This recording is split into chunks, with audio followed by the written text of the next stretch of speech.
اور بھائی اگر حضور صلی اللہ علیہ وسلم نے اگر اسی طریقے سے دین پھیلانا تھا تو فتح مکہ کے اوپر ان کو کوئی روک سکتا تھا کہ وہ کسی کی کہ اس طرح کی وہ جو ڈیل تھے وہ کسی کو آفر کرتے کہ بھائی اسلام قبول کرنا ورنہ مار دوں گا تمہیں؟ حالانکہ وہ اس پوزیشن میں تھے کہ وہ کچھ بھی کرنا چاہتے وہ کر سکتے تھے. اس کے علاوہ ان کے ٹیمپرامنٹ کا، ان کی اپروچ کا آپ کو تب پتہ چلے گا. صحیح بخاری کی ایک حدیث ہے، اس کے اندر حضرت خالد بن ولید کے حوالے سے ایک واقعہ ہے جس کو آپ یہ پڑھیں، اسکرین پہ بھی آپ کو دکھ رہا ہوگا. نبی کریم صلی اللہ علیہ وسلم نے حضرت خالد بن ولید کو بنو خزیمہ کی طرف بھیجا. خالد بن ولید نے انہیں اسلام کی دعوت دی، لیکن انہیں ہم اسلام لائے کہنا نہیں آتا تھا. یہ حدیث کو میں کٹ کر رہا ہوں کہ کافی بڑی ہے. الٹیمیٹلی یہ ہوا کہ جب وہ پریچنگ کرنے کی طرف گئے تو ان سے غلطی ہوئی، ان سے مس ہینڈلنگ ہوئی سچویشن کی، اور انہوں نے وہاں پہ بندے مار دیے. تو جب ان کے جو ساتھی صحابہ تھے انہوں نے آ کے حضور صلی اللہ علیہ وسلم کو بتایا تو حضور صلی اللہ علیہ وسلم نے کہا کہ اللہ تعالیٰ کو دعا کی، اللہ تعالیٰ سے کہا کہ میں اس سے بری ذمہ ہوں. میں نے یہ نہیں حکم دیا تھا کہ اس طریقے سے جا کے بندے مار دو، میں نے تو صرف پیار محبت سے تبلیغ کی بات کی تھی. اور اس کے بعد جتنے بندے مرے تھے حضور صلی اللہ علیہ وسلم نے حضرت علی کو بھیجا تھا کہ اس کا جو ایک ہوتا ہے نا قصاص جو ہوتا ہے وہ بھر کے آؤ، چاہے ان کا کوئی جانور مرا ہے، چاہے ان کی کوئی فصل تباہ ہوئی ہے ساری بھگدڑ کے اندر. تو یہ ہے اسلام کی اپروچ، پیار محبت سے. اس کے علاوہ دوسرا پوائنٹ یہ بولا جاتا ہے کہ جی مسلمانوں نے ساری جنگیں انیشیٹ کی تھی. تو بھائی اگر آپ تاریخ پڑھیں تو مسلمانوں نے 3 ریزنز کی وجہ سے جنگیں کی تھی. پہلا اپنے ڈیفنس کے اندر، جب انہیں خطرہ ہوتا تھا کہ جو دشمن ہے ہم پہ حملہ کرنے آ رہا ہے، دین وہ ڈیفنس کی طرف جاتے تھے اور جنگ لڑتے تھے. دوسرا یہ کہ پریمپٹیو ڈیفنس کی طرف جاتے تھے، جب انہیں پتہ ہوتا تھا کہ پیچھے پلاننگ چل رہی ہے، پیچھے دھوکہ بازی کی پلاننگ ہو رہی ہے اور ہمیں کسی طریقے سے ایمبوش کے اندر مارا جائے گا، تو تب وہ جنگ خود انیشیٹ کرتے تھے کہ جنگ تو ہونی ہی ہے. تو وہ پہلے ایک ایڈوانٹیج کی صورت کے اندر دوسری جنگ وہ انیشیٹ کرتے تھے. اور جو تیسری وجہ یہ تھی کہ جو کہ قرآن ہمیں گائیڈ کرتا ہے کہ ایسے ممالک یا ایسی قومیں، ان کو اگر آپ کو یہ معلوم ہو کہ وہ جو لوگ ہیں وہ کسی ظلم کے اندر ہیں، ان کے اوپر بربریت ہو رہی ہے، ان کے جو ہیومن رائٹس ہیں وہ وائلیٹ کیے جا رہے ہیں، اور وہ آپ کو مدد کے لیے پکارتے ہیں، تو آپ ان کی مدد کو جا سکتے ہیں، چاہے آپ کو جنگ ہی کیوں نہ کرنی پڑے. تو یہ ہمیں احکامات دیے گئے ہیں قرآن کے اندر. تو تیسری وجہ یہ ہوتی ہے جس کی وجہ سے ہسٹری کے اندر بھی مسلمانوں نے جنگیں انیشیٹ کی. اچھا جی، اب ہم آگے بڑھتے ہیں اور ذرا یہ دیکھتے ہیں کہ 4 براعظموں کے اندر جو مسلمانوں کی ڈفرینٹ ادوار کے اندر حکومت رہی ہے. اگر اسلام کی پریچنگ واقعی یہی ہے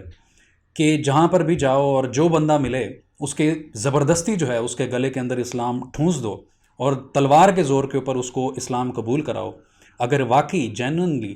اسلام کی تعلیمات یہی ہیں، قرآن و حدیث یہی گائیڈنس کرتا ہے، تو صاف سی بات ہے کہ جہاں جہاں پر مسلمان حکومتیں رہی ہوں گی انہوں نے اپنی ساری کی ساری رعایا کو مسلمان بنا دیا ہوگا. ہونا تو یہی چاہیے. تو چلیے کچھ ایگزامپلز دیکھتے ہیں ان مسلمان حکومتوں کی جو رہی ہیں اس وقت تک دنیا کے اندر.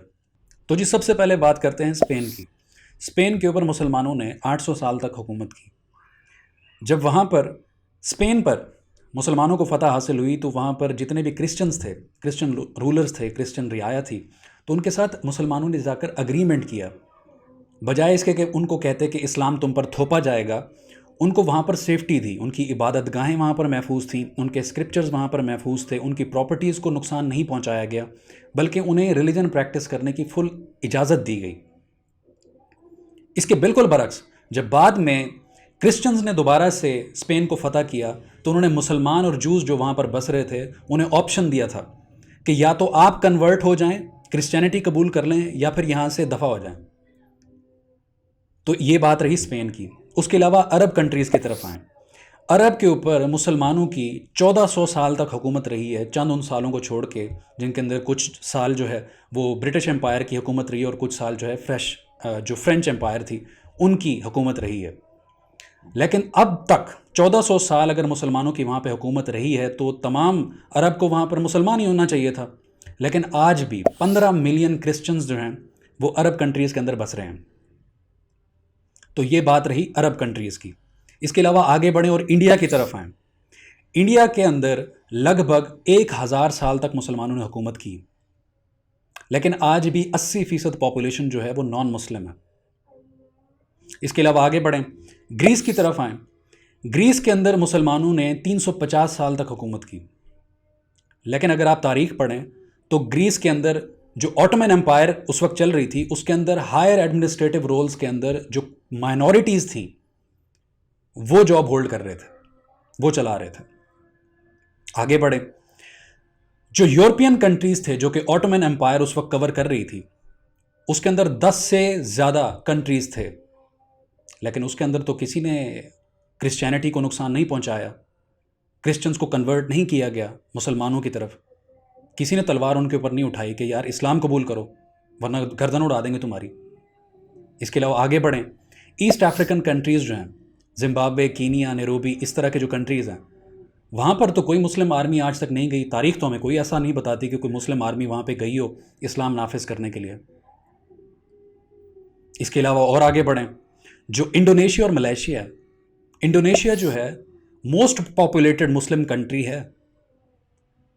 تاریخ ہمیں یہ تو نہیں بتاتی کہ وہاں پر کوئی مسلم آرمی گئی ہے۔ ملیشیا کے اندر کوئی مسلم آرمی گئی ہے جس نے وہاں پہ جا کے اسلام نافذ کیا، سب کو اسلام قبول کرایا زبردستی۔ تو یہ تمام ایویڈنسز ہیں جو کہ ہمیں بتاتے ہیں کہ مسلمان حکومتوں نے کبھی بھی اس بات کے اندر بلیو نہیں کیا، نہ ہی قرآن اور حدیث اس طرف ہماری گائیڈنس کرتے ہیں کہ اسلام جو ہے زبردستی قبول کرایا جا سکتا ہے، بلکہ اسلام کہتا ہے کہ نصیحت سے، حکمت سے، دانائی سے، اخلاق سے اپنی میسج کو جو ہے، اپنی آئیڈیالوجی جو ہے اس کو کنوے کرو، کہ دین کے اندر کوئی جبر نہیں ہے۔ تو یہ اسلام پریچ کرتا ہے،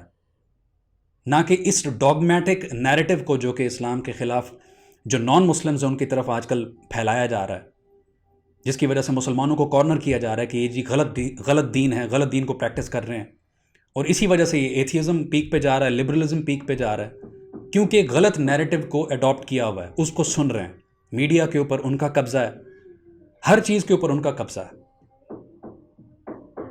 ایون کہ اب تو جو کرسچن جو فلاسفرز ہیں، کرسچن ہسٹورینز ہیں، وہ اب یہ بات ماننے کو تیار ہیں۔ اگر آپ تھامس کیرلائل کو پڑھیں، جنہوں نے اپنی کتاب ہیروز اور اینڈ ہیرو ورشپ کے اندر انہوں نے وہاں پہ لکھا ہے کہ یہ پاسبل ہی نہیں ہے کہ یہ ایک آئیڈیا جو کہ ایک انسان، حضرت محمد صلی اللہ علیہ وسلم کی وہ بات کرتا ہے کہ ایک انسان کے دماغ میں آئیڈیا آیا، اور وہ ایک آئیڈیا 1.5 ارب آبادی جو کہ آج مسلمانوں کی آبادی ہے اس کے اندر تلوار کے زور سے پھیلا دے، ظلم کے ذریعے اپنی آئیڈیالوجی پھیلا دے، ایسا پاسبل ہی نہیں ہے۔ اس کے علاوہ ایک دوسرے ہسٹورین وہ کہتے ہیں، ان کا نام ہے ڈیل لیسی او لیری، وہ اپنی کتاب میں کہتے ہیں اسلام ایٹ دی کراس روڈز کے اندر، وہ یہ کہتے ہیں کہ اسلام کے خلاف یہ جو پروپیگنڈا پھیلایا گیا ہے اس کی کوئی بیس ہی نہیں ہے۔ یہ آپ اسکرین پر ان کا کوٹ دیکھ بھی سکتے ہیں۔ تو جو ریشنل کچھ چند لوگ رہ گئے ہیں جو کہ ایک نان مسلم، ایک ڈاگمیٹک نیریٹو کا حصہ نہیں ہیں، جو کہ ابھی بھی ریشنلٹی کو سامنے رکھتے ہیں، دل ان کے صاف ہیں، وہ آج بھی اس چیز کو سمجھتے ہیں کہ اسلام ایسی کوئی عام چیز نہیں ہے، اسلام صرف اور صرف اپنی آئیڈیالوجی کی بیس کے اوپر آگے پھیلا ہے، کوئی ڈاگمیٹک نیریٹو نہیں ہے، کسی نے کسی کے گلے کے اندر اسلام ٹھونسا نہیں ہے۔ ہاں یہ ضرور ہوتا تھا، یہ کرسچن جو رولرز تھے ان کے ساتھ بھی ضرور ہوتا تھا کہ جہاں پر وہ جا کے فتوحات کرتے تھے، وہاں کی جو رعایا ہوتی تھی وہ ڈیفرنٹ اپنے بینیفٹس نکالنے کے لیے وہ ایک سائڈ پہ آ جایا کرتی تھی، ڈیفرنٹ پرکس کو انجوائے کرنے کے لیے، یا اپنی جان کو بچانے کے لیے، یا ایک پاور کو انجوائے کرنے کے لیے، یا پھر ان کو یہ لگتا تھا کہ جو خدا ہے وہ شاید ان کے ساتھ ہے۔ تو ڈیفرنٹ ریزن کی وجہ سے لوگ اسلام قبول کیا کرتے تھے، لیکن اس کو یہ ایک لباس پہنا دینا، ایک لبادہ پہنا دینا کہ مسلمان حکمرانوں نے زبردستی لوگوں کو اسلام قبول کرایا، یہ بالکل غلط نیریٹو ہے، اس کی کوئی بنیاد نہیں ہے۔ انٹل نیکسٹ ٹائم، اللہ حافظ۔